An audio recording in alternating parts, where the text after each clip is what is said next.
Ketemu lagi dengan saya dengan Mapel IPA. Kali ini kita membahas tentang pewarisan sifat dalam pemuliaan makhluk hidup. Sama-sama kita baca basmalah ya. Bismillahirrahmanirrahim. Rekayasa genetik secara sederhana telah terjadi pada zaman Nabi Muhammad SAW. Di sini ada hadis dari Anas tentang mengawinkan kurma. Suatu ketika Rasulullah SAW melewati sahabatnya yang sedang mengawinkan kurma. Lalu beliau bertanya, "Apa ini?" Para sahabat menjawab, "Dengan begini kurma jadi baik, wahai Rasulullah." Beliau lalu bersabda, "Seandainya kalian tidak melakukan seperti itu pun, niscaya kurma itu tetaplah bagus." Setelah beliau berkata seperti itu, mereka lalu tidak mengawinkan kurma lagi. Namun kurmanya justru menjadi jelek.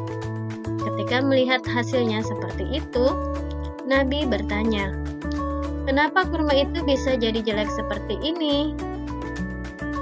Mereka berkata, "Wahai Rasulullah, engkau telah berkata kepada kita begini dan begitu."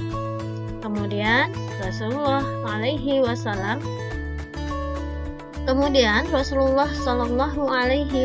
bersabda, "Kamu lebih mengetahui urusan duniamu."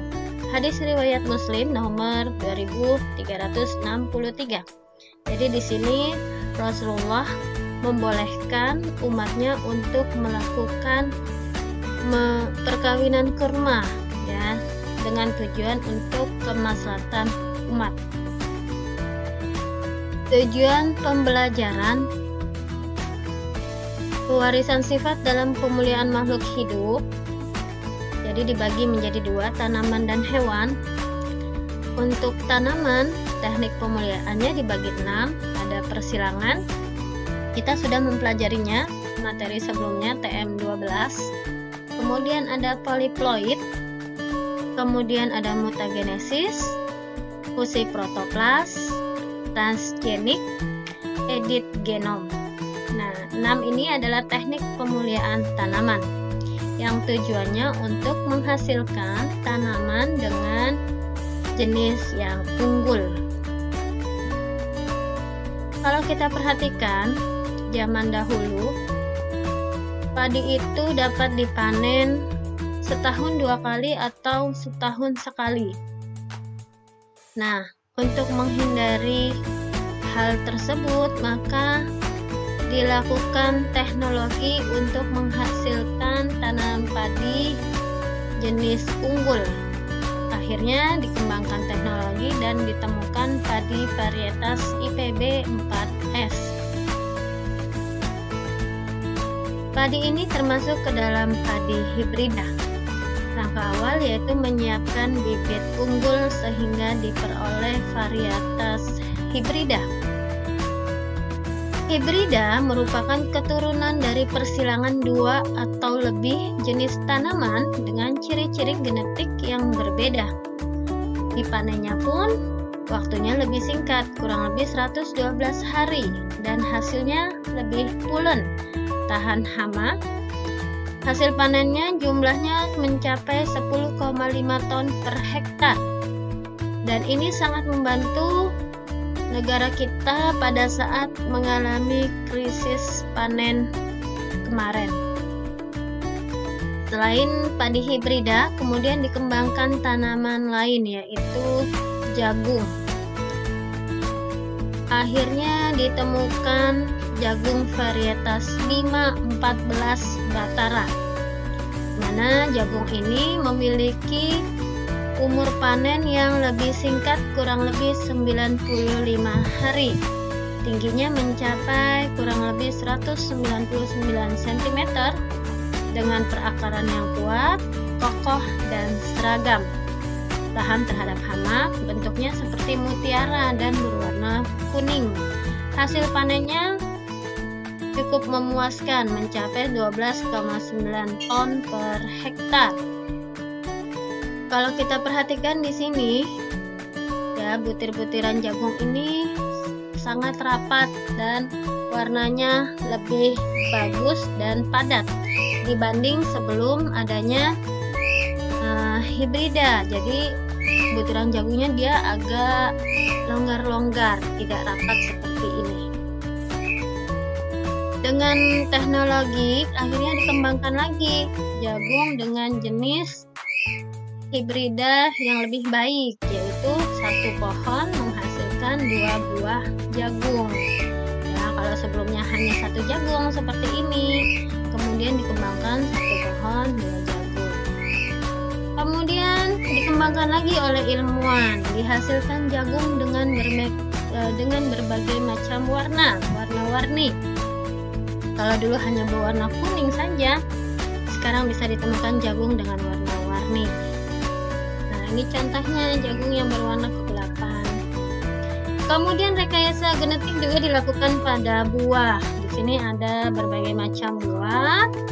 Contohnya di sini pisang, tapi yang bentuknya dengan bentuk yang unik ya, jadi seperti stroberi atau apel dengan bagian dalamnya seperti buah kiwi,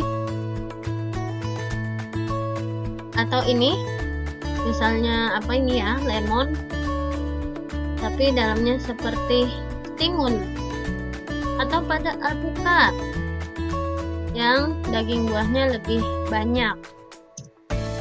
Kemudian pada pisang, perhatikan pohon pisangnya seperti ini, lebih tinggi dan lebih lebar, dan buahnya seperti ini, dipegang dengan 2 tangan juga susah. Kalau yang kita temuin sekarang kan buah pisang itu dapat dipegang dengan 1 tangan. Nah, ini hasilnya lebih besar, daging buahnya lebih padat. Kemudian contoh lain stroberi yang berwarna putih. Kemudian pada tanaman ya, contohnya anggrek. Anggrek ini jenisnya sangat banyak, kita bisa temukan ya. Kemudian ini pada tanaman, kalau ini sering kita temukan tumbuh liar, kemudian dengan adanya rekayasa genetik menjadi warna yang sangat menarik seperti ini. Nah, pada buku siswa halaman 149, kamu silakan mencari tahu jenis-jenis tanaman hibrida yang merupakan hasil pemuliaan tanaman. Selain padi dan jagung, kamu bisa mencarinya dari berbagai sumber, misalnya dari majalah pertanian, buku-buku di perpustakaan, internet, atau banyak lagi. Pewarisan sifat dalam pemulihan hewan di sini dibagi menjadi 3 untuk teknik pemulihan hewan. Yang pertama, inseminasi buatan. Ini juga sudah kita pelajari pada materi kita sebelumnya. Dan teknik kawin suntik, memasukkan sperma dari sapi jantan ke dalam saluran perkembangan sapi betina dengan bantuan manusia. Kemudian teknik kawin silang, contohnya kambing dan domba sehingga menghasilkan goat sheep ya, 2 hewan yang berbeda tetapi dari 1 spesies. Kemudian cloning ini pernah dilakukan pada domba doli. Ternyata domba doli ini tidak dapat hidup lama ya. Jadi cloning adalah pengambilan informasi genetik dari satu makhluk hidup untuk menciptakan salinan identik. Ini contoh hewan yang telah mengalami rekayasa genetik.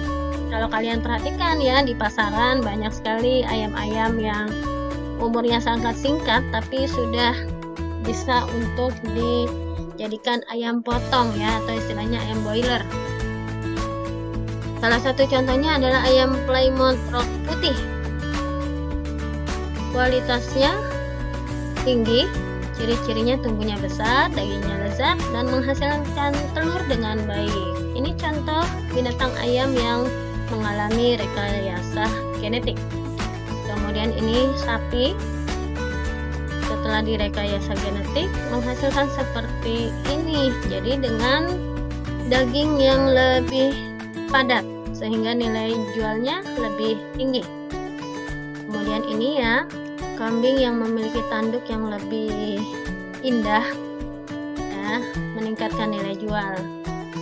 Kemudian ini rekayasa genetik pada kuda. Ya, demikian tadi materi dari saya. Kalau ada yang ingin ditanyakan, silakan dikomunikasikan di WA Group. Kita tutup dengan hamdalah, alhamdulillahirabbil. Sampai ketemu dengan materi berikutnya. Assalamualaikum warahmatullahi wabarakatuh.